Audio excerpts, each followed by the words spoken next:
आप सभी को जय मसीह की जी। जो सो इस चैनल में आप सभी का स्वागत है। चैनल में नए तो चैनल को सब्सक्राइब जरूर कर लें और घंटी को भी ऑन कर लें ताकि वीडियो का नोटिफिकेशन हर समय आपको मिलता रहे। बोलो यीशु मसीह की जय।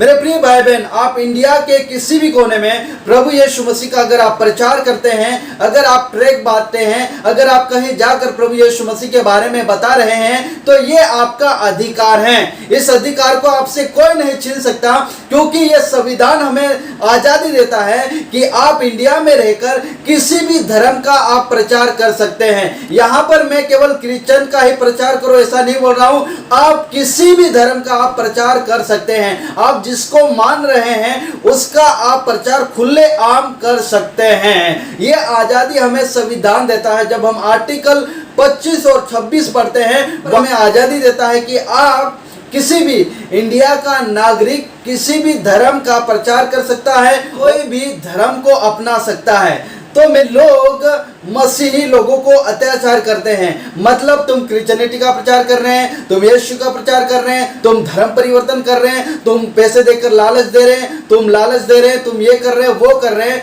तब आपको डरना नहीं है, आपको घबराना नहीं है। जब आपने कुछ किया ही नहीं है, जब आपकी कोई गलती ही नहीं है, तो आप क्यों डरते हैं?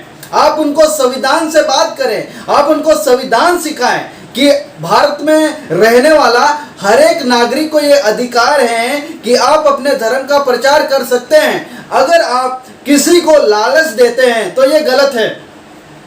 अगर आप किसी को लालच देते हैं और बोलते हैं कि इस धर्म को छोड़ दो, मैं तुम्हें इतने पैसे दूंगा और इसमें आ जाओ, ये गलत है।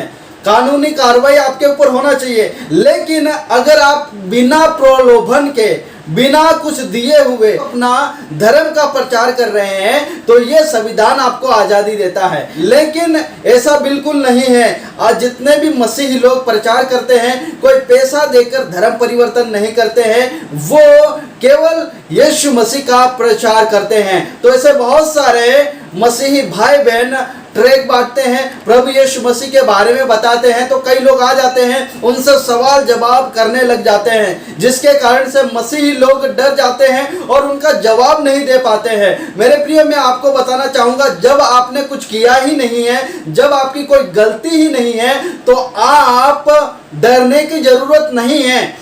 आप उनको संविधान के बारे में बताएं, संविधान से आप बात करें, वो बिल्कुल चुप हो जाएंगे। अगर आप कुछ गलती करते हैं तो आपके ऊपर कानूनी कार्रवाई होना चाहिए। मसीही लोग कोई धर्म परिवर्तन नहीं करवाते हैं, लेकिन मन परिवर्तन करवाते हैं। मेरे प्रियो, जो बाइबल है, बाइबल में कहीं भी ईसाई शब्द के बारे में, धर्म के बारे में बाइबल हमें नहीं बताती। प्रभु यीशु मसीह ने कोई ईसाई धर्म की स्थापना नहीं की है। उन्होंने तो सारी मानव जाति को बचाने के लिए आए, चाहे वो कोई सा भी धर्म का हो। अगर वो यीशु मसीह पर विश्वास करता है तो वो बच गया, मतलब उसका जो मन परिवर्तन हो गया, उसका जीवन परिवर्तन हो गया।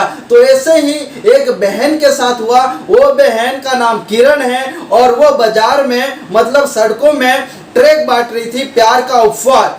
इसके कारण से किसी एक भाई ने उनको पकड़ लिया और वीडियो बनाया और वहां पर पूछ रहे हैं कि आप ईसाई का प्रचार कर रहे हैं, आप प्रचार कर रहे हैं। तो वो बहन ने जवाब दिया कि मैं ईसाई का प्रचार नहीं कर रही हूँ, मैं किसी धर्म का प्रचार नहीं कर रही हूँ, मैं तो यीशु का प्रचार कर रही हूँ। जब मेरा मन परिवर्तन हुआ, जब मेरी सारी समस्याएं दूर हो गई, तो मैं यीशु का प्रचार करती हूँ, ना कि मैं ईसाई का। तो मेरे प्रियो, आपको ऐसे जवाब देना चाहिए। उन्होंने कोई गलती नहीं किया। कोई प्रचार करना, कोई ट्रैक बांटना कोई गलती नहीं है, लेकिन गलती तब है जब आप उसको कोई प्रलोभन देते हैं, पैसे का लालच देते हैं और किसी का लालच देते हैं, तो ये गलत बात है। लेकिन मसीह लोग ऐसा नहीं करते हैं, मैं जानता हूं मसीह लोग ऐसा नहीं करते हैं, लेकिन कई लोग झूठा आरोप लगाते हैं। तो आप इस लड़की का नाम है किरण और ये क्रिश्चियनिटी का प्रचार कर रही है भाई। ये प्यार का उपहार, ये क्रिश्चियनों की जो बुक है ना, ये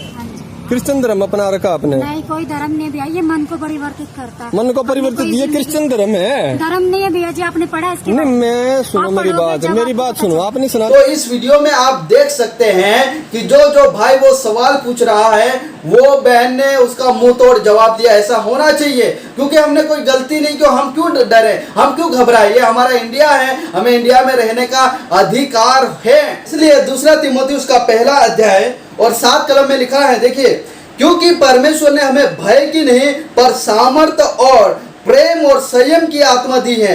इसलिए हमारे प्रभु की गवाही से और मुझसे जो उसका कैदी हूँ लज्जित ना हो, पर उस परमेश्वर की सामर्थ्य के अनुसार सुसमाचार के लिए मेरे साथ दुख उठा। सामर्थ्य, प्रेम और संयम की आत्मा दी है। तो जब आपके सामने ऐसे लोग आ जाते हैं, ऐसे हालात आ जाते हैं, तो आप बिल्कुल ना डरे। कोई भी आपका कुछ भी बिगाड़ सकता नहीं है। जब आपके खिलाफ कोई ठोस सबूत नहीं मिल जाता है तब तक आपको कुछ भी कर सकता नहीं। ये लोग ऐसे ही डराएंगे, ऐसे ही धमकाएंगे, लेकिन हमें हिम्मत के साथ हमें आगे बढ़ना है। तो कोई सवाल जवाब करता है तो उसका आंसर, उसका उत्तर भी हमारे पास होना चाहिए। नहीं तो अगर हम सामने वाले को उत्तर नहीं दे पाएंगे तो ऐसा लगेगा कि हमने गलती की है, हमने कोई गड़बड़ की है। इसलिए मुंह तोड़ जवाब देना सीखें। इसलिए सुसमाचार प्रचार करने से पहले, ट्रैक बांटने से पहले अपने आप को तैयार होके क्या करें, प्रभु का सुसमाचार सुनाएं। क्योंकि आज के जो हालात हम देख सकते हैं, तैयारी होना बहुत ही जरूरी है। इसलिए मेरे प्रिय भाई बहन, प्रभु के काम में हमेशा हाथ बटाएं और प्रभु का सुसमाचार लोगों तक सुनाएं। जो लोग सड़कों में ट्रैक बांटते हैं, प्रभु यीशु मसीह का सुसमाचार सुनाते हैं, उन लोगों को प्रभु बहुत आशीष दे, बहुत बरकत दे। उनके लिए स्वर्ग में बड़ा प्रतिफल है। आमीन।